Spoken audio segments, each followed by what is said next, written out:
다윗은 하나님의 은혜로 주변 대적들을 다 물리치면서 그야말로 승승장구하는 장면이 오늘 본문의 내용입니다.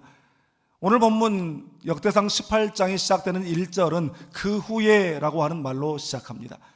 다윗은 약 15세의 소년 시절에 하나님의 택하심을 받고 왕으로 기름 부음을 받은 사람이었어요. 그런데 그 기름 부음을 받고 곧바로 왕이 된 것이 아니라 그의 나이 30세의 왕이 될 때까지 약 15년 동안을 그야말로 어려운 연단의 시기를 보내야만 했습니다. 그런데 그 시기 가운데서도 이 다윗은 하나님 앞에 신실한 모습으로 살았고 하나님을 경외하는 그런 모습을 보였습니다. 그리고 마침내 그가 왕이 되었을 때 가장 먼저, 그때까지만 해도 여전히 이스라엘 변방에 방치되어 있었던 하나님의 법궤를 예루살렘으로 모셔와서 자신의 장막, 다윗의 장막을 하나님의 임재의 처소요 또한 거룩한 성소로 만들었던 사람이었습니다.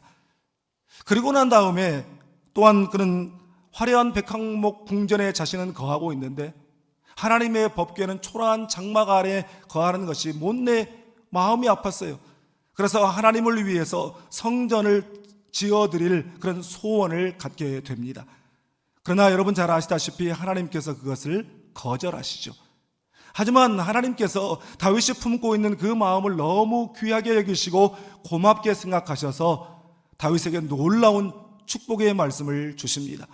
그 미천한 신분이었던 목동이었던 다윗을 이스라엘의 주권자로 삼으시고 내가 어디로 가든지 내가 너와 함께 있어 내 모든 대적을 내 앞에서 멸하였은즉 세상에서 존귀한 자들의 이름 같은 이름을 내게 만들어 주리라.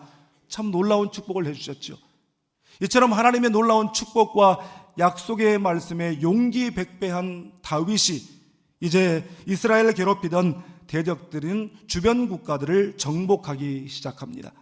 블레셋, 모압, 소바, 그리고 다메섹, 아람 등을 쳐서 정복하고 이스라엘의 세력이 유프라테스강 유역까지 미치게 되었다라고 성경은 말씀하고 있습니다.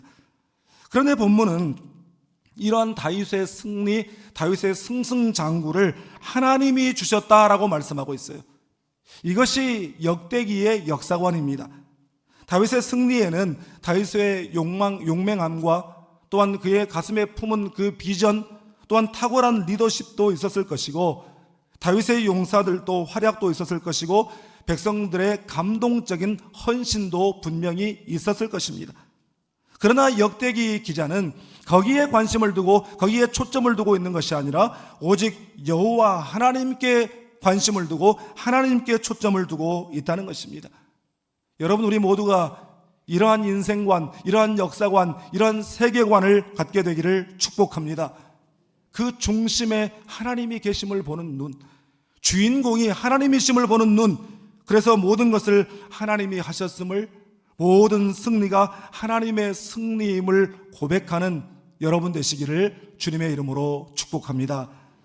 오늘 말씀을 통해 다윗의 신실한 삶의 모범을 배우고 우리의 삶에서 하나님의 승리를 체험하게 되기를 주님의 이름으로 축복합니다. 먼저 오늘 보면 6절 말씀을 함께 읽겠습니다.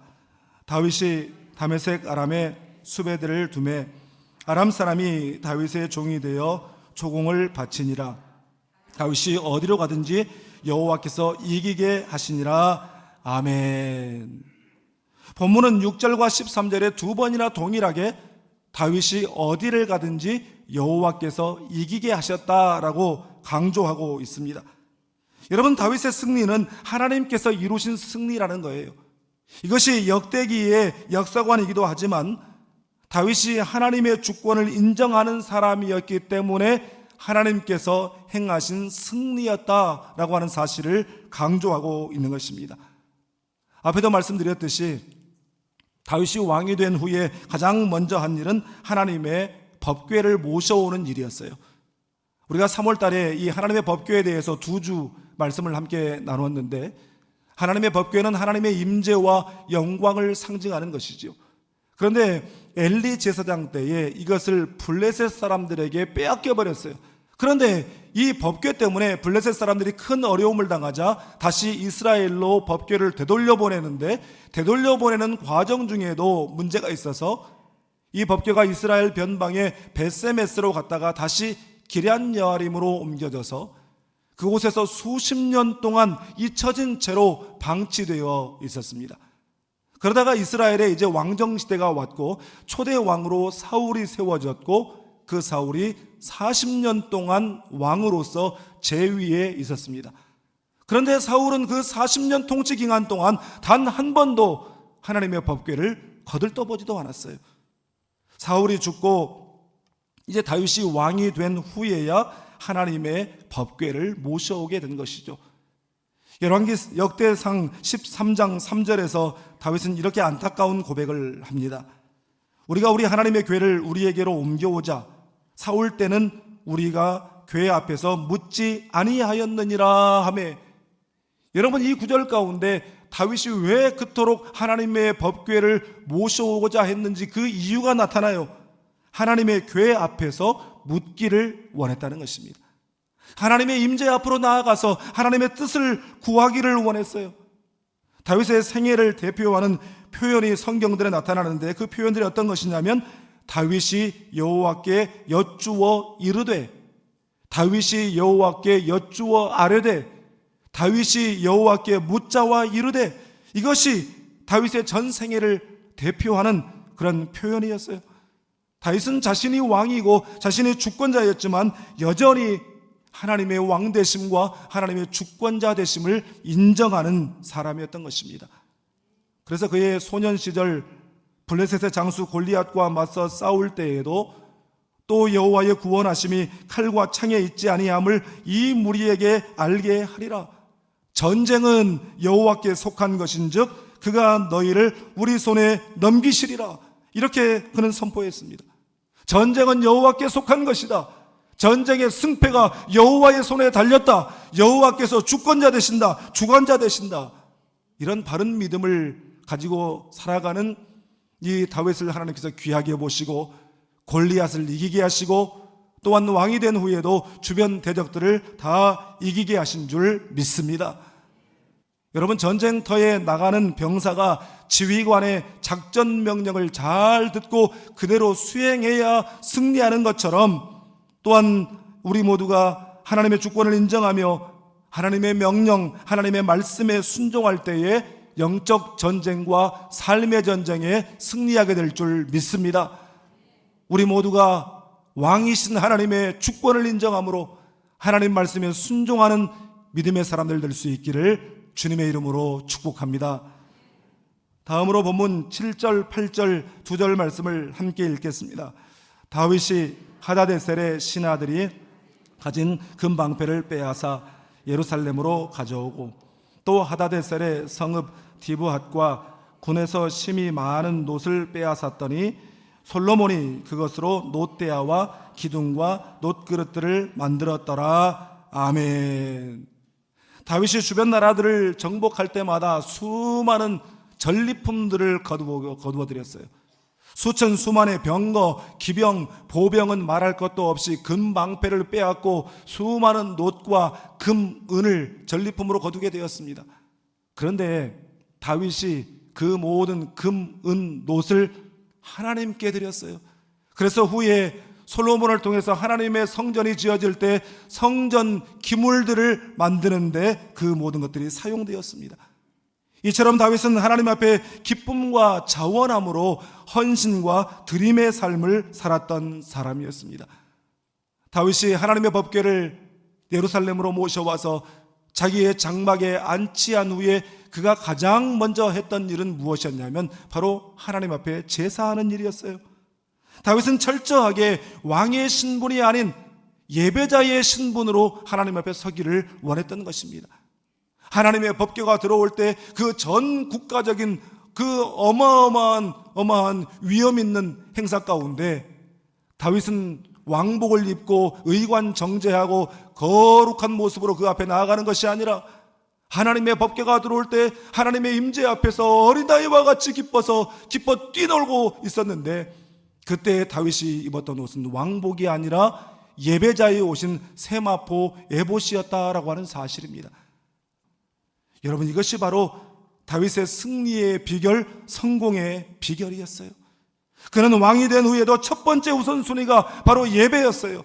그래서 하나님께서 그 모습을 귀하게 보신 것입니다. 다윗은 하나님의 성전을 짓고 싶었어요. 여러분, 다윗의 이러한 마음을 오늘날로 표현하면 하나님 사랑, 예배 사랑, 교회 사랑의 마음이 그 가운데 있었다는 것입니다. 시편 기자는 시편 84편 1절과 10절에서 이렇게 선포합니다. 우리 말씀 함께 읽겠습니다. 만군의 여호와여, 주의 장막이 어찌 그리 사랑스러운지요.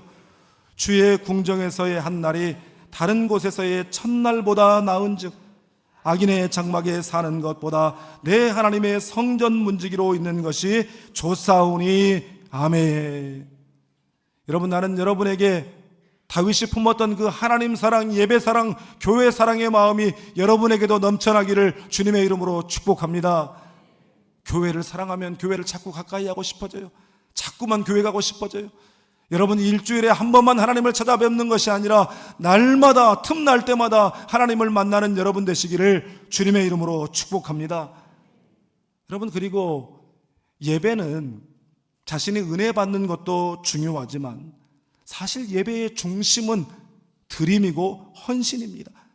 그래서 영국의 짐 그레함 목사님은 그의 책 잠자는 거인을 깨운다에서 요한복음 12장에 예수님의 발에 향유를 붓고 자기 머리카락으로 예수님의 발을 닦아드린 그 마리아와 그로 말미암아 그 온 집에 향기가 가득했다라고 하는 그 장면이야말로 성경이 보여주는 가장 이상적인 예배의 모델이다 그랬어요. 여러분, 헌신과 드림이 있는 예배의 자리에 향기가 나게 되는 줄 믿습니다. 제가 존경하는 한 은퇴하신 목사님께서 당신의 목회 여정 가운데 가장 은혜로운 기도에 대한 경험을 쓴 그 간증글을 본 적이 있습니다. 이 목사님이 30대 중반에 부산에서 첫 담임 목회를 시작하는데 그 교인 중에 국제시장에서 장사하는 분들이 많았다고 합니다. 그런데 어느 날 하루는 그 시장에서 교인 두 사람이 시장 바닥이 떠나도록 대판 싸웠다는 그런 소식이 들려왔어요.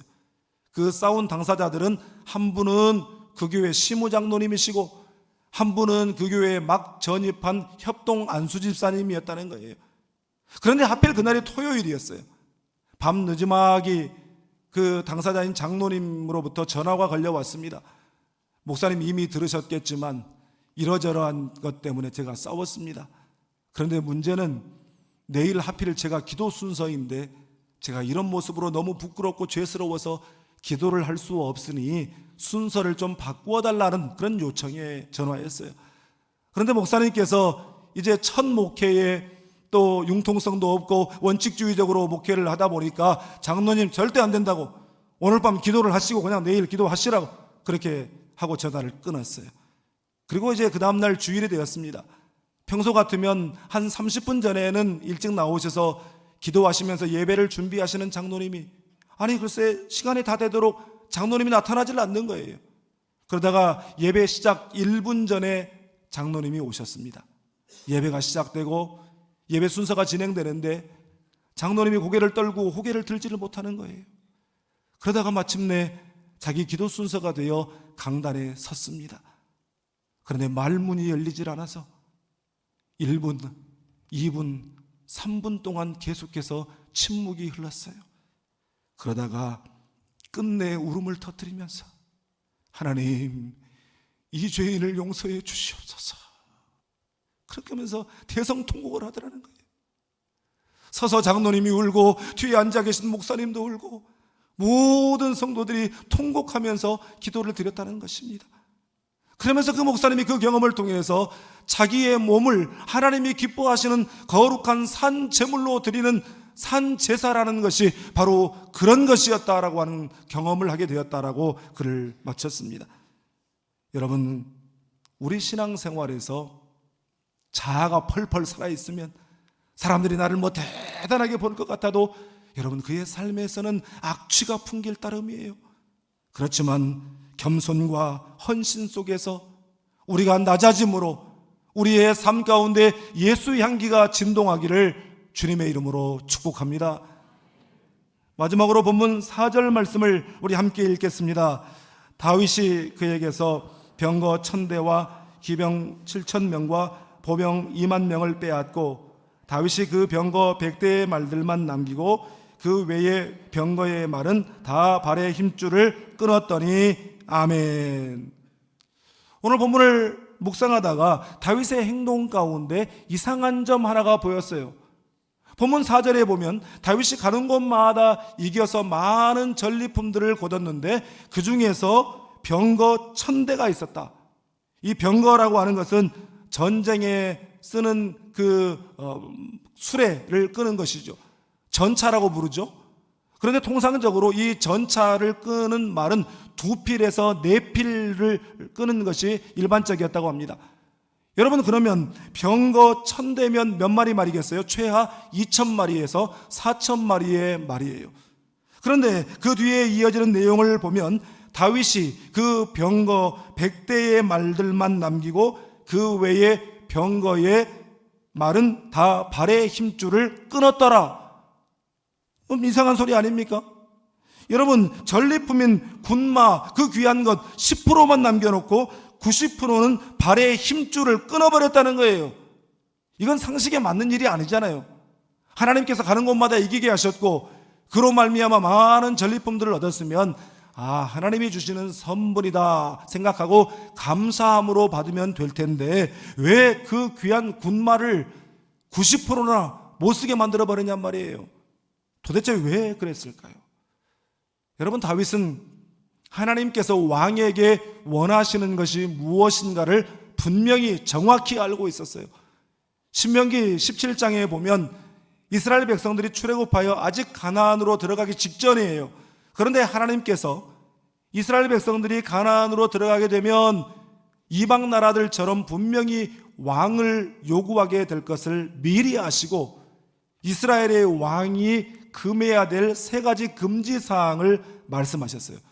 그 첫 번째가 말을 많이 두지 말 것, 둘째가 아내를 많이 두지 말 것, 셋째가 은금을 많이 갖지 말 것이었어요. 첫 번째가 말을 많이 갖지 말 것, 병거를 많이 갖지 말라는 것입니다. 왜 그러셨겠어요? 병거를 많이 갖게 되면 하나님보다 그 군사력을 더 의지하게 될까봐 그것을 금지하신 거예요. 하나님이 이스라엘의 병거가 되시고 힘이 되시고 능력이 되시기 때문인 줄 믿습니다. 다윗의 승리는 근본적으로 어디에서 나오는 것입니까? 앞장인 17장 8절에서 하나님은 분명히 선포하시죠.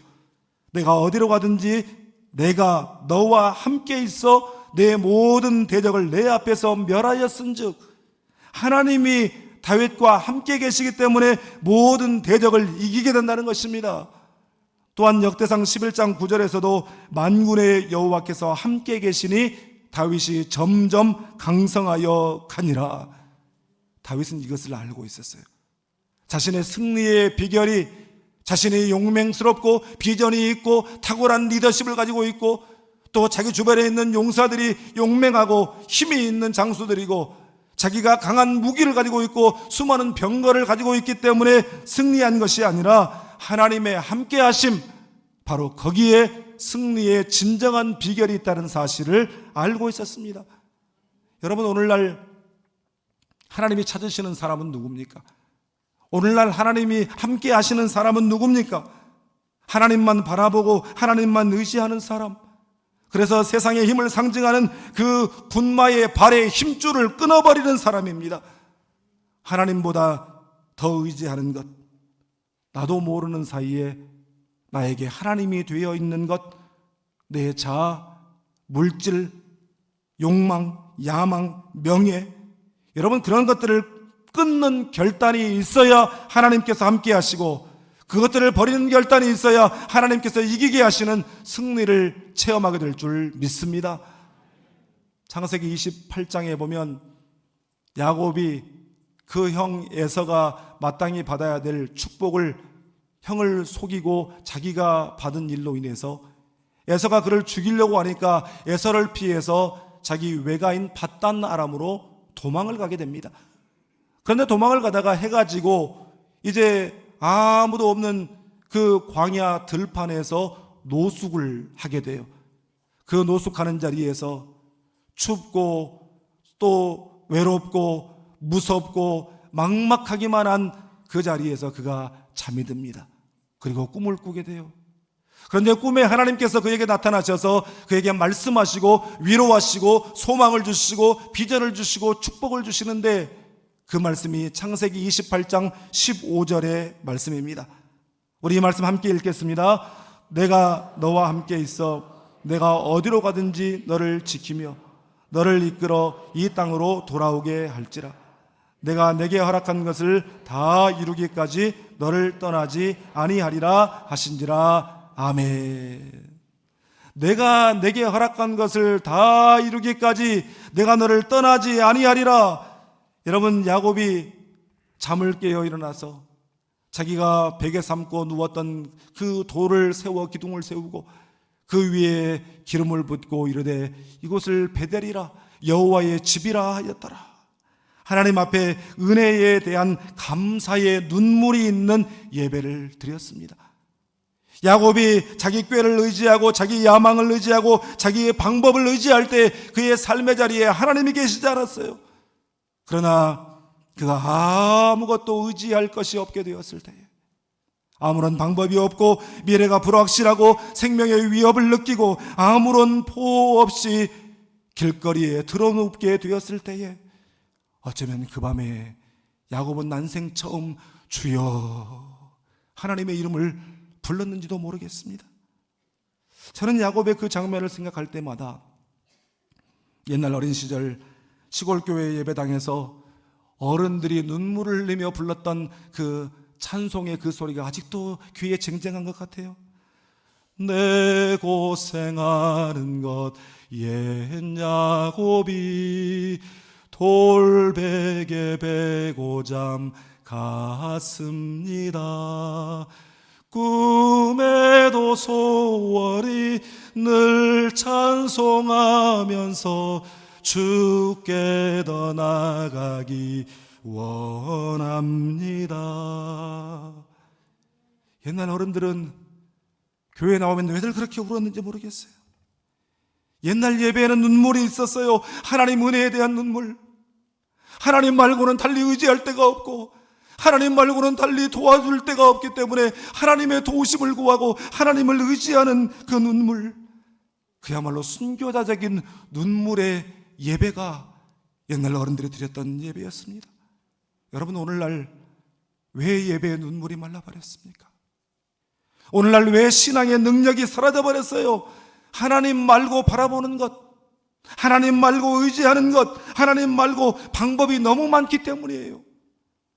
사랑하는 여러분, 나는 여러분이 하나님의 함께 하심을 가로막는 세상 의지, 세상 방법, 세상의 죄악들을 청산할 수 있게 되기를 주님의 이름으로 축복합니다. 우리의 삶 속에서, 신앙 속에서 하나님의 주권을 인정하며 내 삶을 하나님이 기뻐하시는 거룩한 산제사로 드리며 오직 하나님 바라보고 하나님 의지함으로 어디를 가든지 이기게 하시는 하나님의 승리를 경험하며 살아가는 우리 모두가 될 수 있기를 주님의 이름으로 축복합니다.